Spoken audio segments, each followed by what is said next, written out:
উলালা সরে যাও পটিকুস কামিং। যখনই হাইওয়ের গন্ধ পাবে দ্যাট টাইম ও মাইলেজ বাড়িয়ে দেবে। সর, এত বড় গাড়ি আসছে দেখতে পাচ্ছে না। ওই সর ভাই, ওই রাস্তাতে ডেস্টিনেশনের কথাটা মনে পড়ে যাচ্ছে এইগুলো দেখে। হাই বন্ধুগণ, আজকে আবার রবিবারে তো বাড়ি কোনো থাকার প্ল্যান নেই। দুপুরের পরে একটু সন্ধে করে বেরোলাম, এখন এয়ারপোর্ট। আর সিগন্যালটা আছে একটু টেনে দেখি। ওই না না না না, হ্যাঁ ভালো। এখন আপাতত এয়ারপোর্ট, আর এয়ারপোর্টে ঢুকেই সঙ্গে 2.5 নম্বরে একটা লম্বা জাম। আমরা বাইকে আছি, কোনো জামের কোনো ঝামেলা নেই সেরকম, আশা করি এদিক ওদিক করে চলে যেতে পারবো। আর যা গরম ভাই, কেমন আছো তোমরা সেটা বলো গরমে।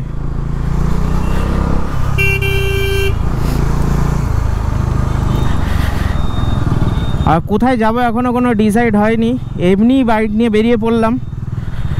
ঠিক আছে, কোথাও না কোথাও তো ঘুরতে যেতেই হবে। সো এমনি বেরিয়ে যাই, দেখি হাইওয়ের দিকে যাওয়া যাক।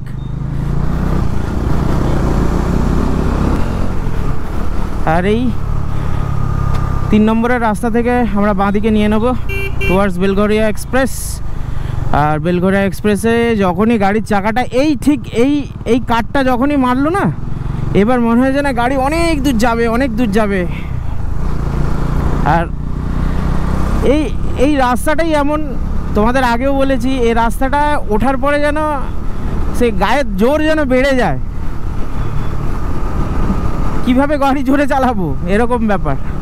তবে জোরে চালানো ভালো, কারোর সাথে রেস করা উচিত নয়। ও আগে যাচ্ছে বলে ওকে আমাকে ওভারটেক করতে হবে, এইটাই খুব বাজে। গাড়ি তোমার ক্যাপাবিলিটিতে তুমি গাড়ি জোরে চালাচ্ছ, সেটা পুরোটাই তোমার ওপরে। যখনই তুমি রেসারেসি করতে যাবে তখনই জিনিসটা খারাপ পর্যায়ে পড়বে। তো রেসারেসি করবে না, গাড়ি জোরে চালাবে, নিজের মতো চালাও, পুরো কনফিডেন্স নিয়ে, কোনো চাপ নেই বস। আমরা জানি যারা বাইক ভালোবাসে তাদের কাছে যেরকম যতটাই রেসপন্সিবল রাইট হওয়া উচিত, সেরকম একটু গাড়ি জোরে চালানোটাও একটা ফিলিংটা আলাদাই হয়। যখন এক্সিলেটারের থ্রটেলটা বাড়ে না, তখন মনে হয় যত দুঃখ কষ্ট সব যেন ভুলে গেছি। আর এইটা আমার সাথে কারা কারা রিলেট করো প্লিজ কমেন্ট করে জানাও। এই যখন এক্সিলেটার উঠছে আর গাড়ি যখন 100 কভার হয়ে গেছে, দ্যাট টাইম যেন সব কষ্ট দুঃখ সব পেছনে চলে যায়। কোনো কিছুই মাথায় থাকে না যে কালকে সকালে উঠে আবার গালাগালি খেতে হবে, কোনো মাথাই থাকে না, শুধু এই মুভমেন্টটাকে এনজয় করা হয়। তখন দিয়ে অনেকক্ষণ ভাট বকছি, এইখানে কয়েকটা স্পিড ক্যামেরা একটু চলে।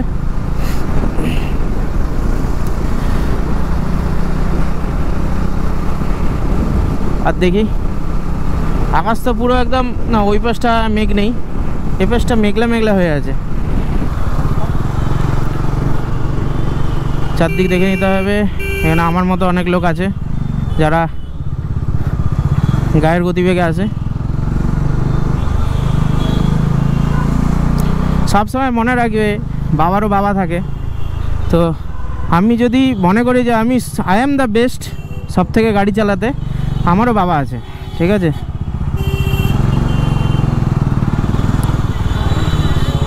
কখনোই ওভার जोश में होश मत खोना दोस्त।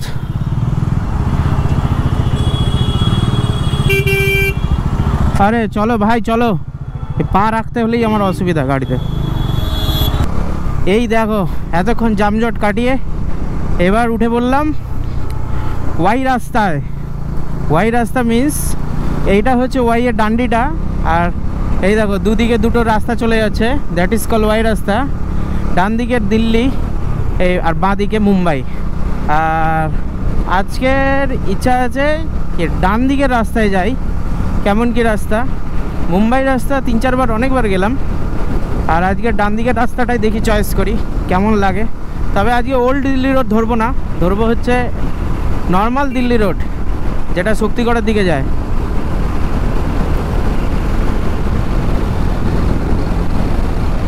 এখন আছে 21 কিলোমিটার পার লিটার, ঠিক আছে।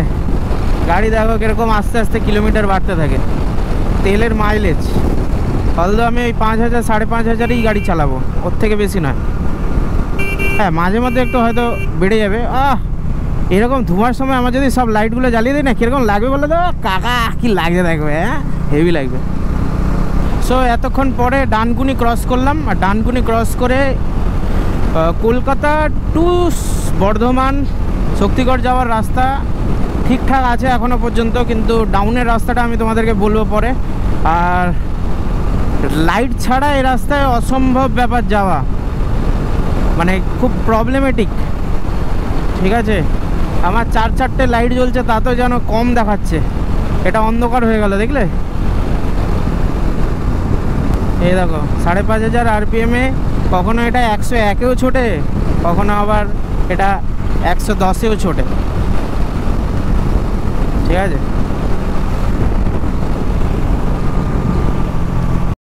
টোল প্লাজার আগে দেখো কিরকম রাস্তা করে দিয়েছে, ও হেভি রাস্তা এখন। পালসির টোল প্লাজা,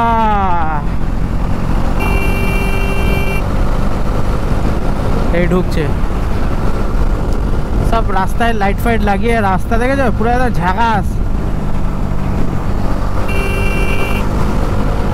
স্যাটা স্যাটা স্যাটা ভাই, স্যাটা জিও পাগলা, গিয়ার আরো 10টা দরকার ছিল।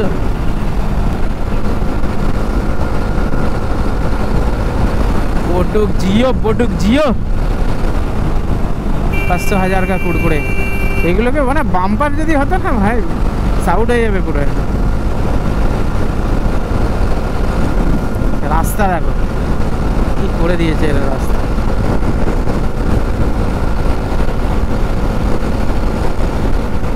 হায় হায় হায় হায়, 123 কিলোমিটার চলে এলাম।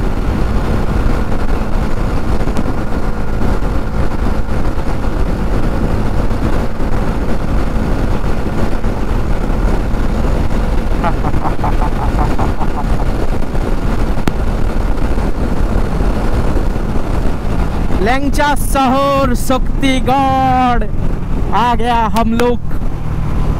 আর যাব না, অনেকক্ষণ গাড়ি চালালাম, এবার এখান থেকেই গাড়ি ইউটার্ন করিয়ে নেব সামনে কোনো রাস্তা থেকে।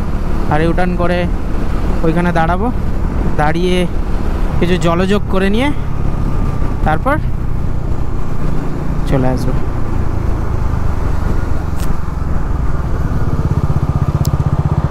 ওহো, ল্যাংচা নীলায়। সো বন্ধুগণ, এখন এ থেকে বেরোচ্ছি শক্তিগড় থেকে টুয়ার্ডস কলকাতার রাস্তায়।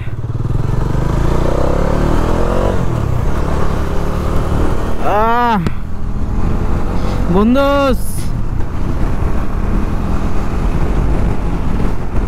গাড়ি গাড়ি আজকে বটুক ছিল বলে ঘুরতে ঘুরতে এত দূর চলে এলাম। ন্যাচারালি এরকম আসি না। আর এখানে 1 কাপ চা আর সাথে ঝালমুড়ি খেয়ে বেরিয়ে গেছি। ও ও হাওয়া, কি হাওয়া এখানে, কি হাওয়া,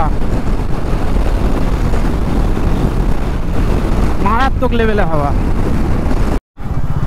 এখানে পরপর কোনো মন্ত্রী ফন্ত্রী যাচ্ছে, যার জন্যে পুরো একদম সব গাড়ি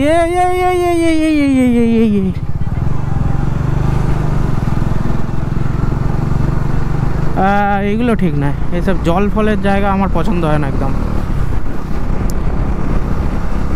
সব মন্ত্রী ফন্ত্রী যাচ্ছে মনে হয়, গাড়ি পুরো একদম পুরো ডাবল ইন্ডিকেটার মেরে যাচ্ছে। তো এদেরকে ওভারটেক করা খুব চাপের ব্যাপার হয়ে যাবে, কারণ কি তুমি গাড়ি জোরে চালাতে পারবে না এদেরকে রেখে। গাড়ি অত্যাধিক জোরে ছুটছে আর মানে এত স্মুথ, মানে কি বলবো, গাড়ি দেখো এক ফোঁটা এদিক ওদিক হচ্ছে না। হাওয়াও এত এত উইন্ড ব্লাস আসছে, তাতেও কিন্তু একবারও এ হচ্ছে না, নড়ছে না গাড়ি। মানে হেভি লাগছে, দিন দিন যেন আরো প্রেমে পড়ে যাচ্ছি গাড়িটার।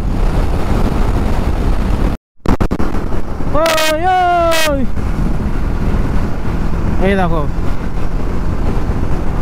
চমকাচ্ছে তো আমার এই লাইট রে, চমকাচ্ছে লাইট লাইট রে।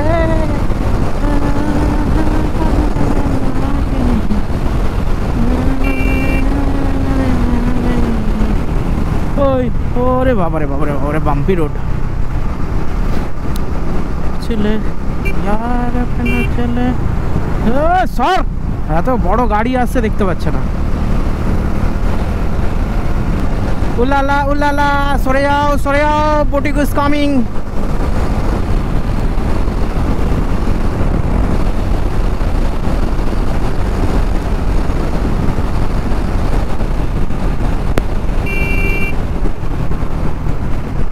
One Botic is coming। ওই ওই সর ভাই, ওই রাস্তা দে। হ্যাঁ এরকম ঠিক রাস্তা বার করে নিতে হয়। আবার ডাইভারশন তো ভালো লাগে, মানে এদের লাইট, কত লাইট জ্বলে রাত্রিবেলা, পুরো আলোয় আলোকিত হয়ে থাকে।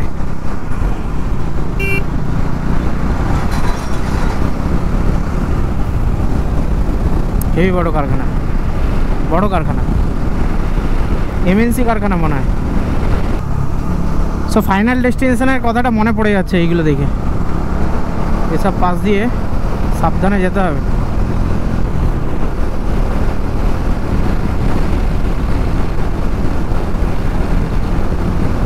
আবার আমরা সিঙ্গুর ঢুকবো। এই যে ক্রুজার ঢুকছে দেখো, সব গাড়ি ঢুকছে দেখো, আসানসোল, বর্ধমান, আসানসোল। আর একটুকুনি রাস্তা, এরপরের রাস্তাগুলো খারাপ। তাহলে তোমরা দেখতেই পেলে, যখন তোমরা বাড়ি আসছো রাত্রিবেলা, তখন সাবধানে গাড়ি চালিয়ে আসতে হবে, কারণ কি অনেক ডাইভারশন। আর তুলনামূলক ওই রাস্তা থেকে এই রাস্তাটা খুব খারাপ, ঠিক আছে। আর এই যে সামনে এই গাড়িটা দেখছো, এটা কি গাড়ি? হুন্ডাইয়ের কোনো গাড়ি হবে হয়তো, ভালো করে আমি চোখে দেখতে পাইনি। এটা এত স্পিডে চলছে, হেভি স্পিডে। তো আমি যদি টানি কি হবে? বাঁচবে?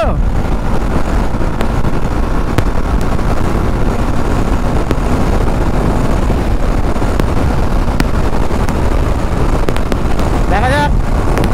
140 দিনের বেলা হলে আরো টানা যেত, কিন্তু এখন তো খুব চাপের ব্যাপার হয়ে যাবে।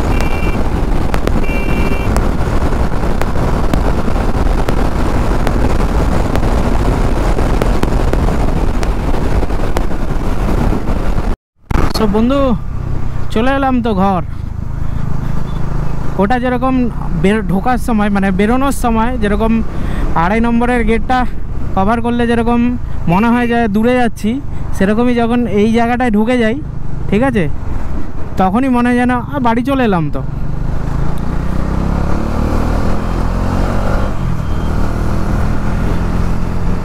আর কি,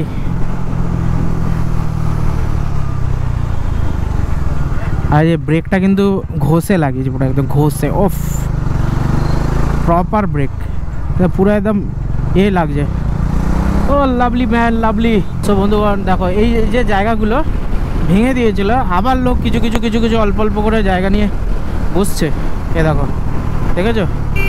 কিন্তু এইগুলো যে করেছে, বৃষ্টি হলে খুব চাপের ব্যাপার। কিন্তু এইগুলো থাকলে একটা জিনিস কি সুবিধা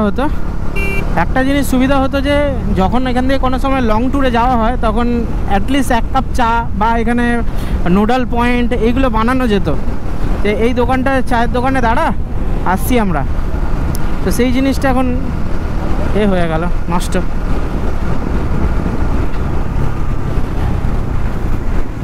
রাত হয়ে গেছে না, এখন সব বিশাল বড় বড় হয়ে যাচ্ছে।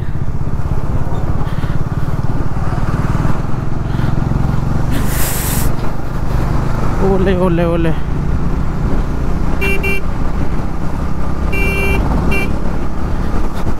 সো বন্ধুরা, যেটা বলছিলাম, তো আজকের ডিটেলসটা ছিল ব্লগের কারণ হচ্ছে যে কেমন রাস্তা দিল্লি রোড, প্রথমে ছিল খুব ডাইভারশন, আর এখন কিছু কিছু জায়গায় রাস্তা পুরো মাখন হয়ে গেছে, 3-3 6 লেনের রাস্তা হয়ে গেছে। সেটাই মেন উদ্দেশ্য ছিল জানানোর। আর আরও একটা কারণ হচ্ছে বটুক রাতে কেমন পারফরমেন্স দিচ্ছে সেটা জানার জন্যে আমি একটু গেছিলাম, আর তোমাদেরকেও দেখানোর মতো যে নাইট ভিউটা কেমন লাগছে। সো যেটা বলছিলাম, রাত্রের দৃশ্যটা দেখে জানাও কেমন লাগছে বটুকের ককপিটে বসে। তো এই এতদূর পর্যন্তই ভিডিও ছিল, আর এই ভিডিওটা কেমন লাগলো পুরোটা দেখে জানিও। কিছু কিছু মাঝখানে অনেক কিছু ইনফরমেশান দিয়েছি, ঠিক আছে? সেই সব ইনফরমেশানগুলো ভালো করে দেখো পুরো ভিডিওটা। আর এতদূর পর্যন্তই, আবার একটা নতুন ভিডিওতে আবার তোমাদের সাথে দেখা হবে। আর এই দেখছো এয়ারপোর্টের ফ্লাইওভারে উঠে গেলাম ডান দিক, যেটা যাবে এয়ারপোর্টের রাস্তায়। বাস শেষ, আবার দেখা হচ্ছে একটা নতুন ভিডিও নিয়ে। ততদিন till then tata, bye bye, tata.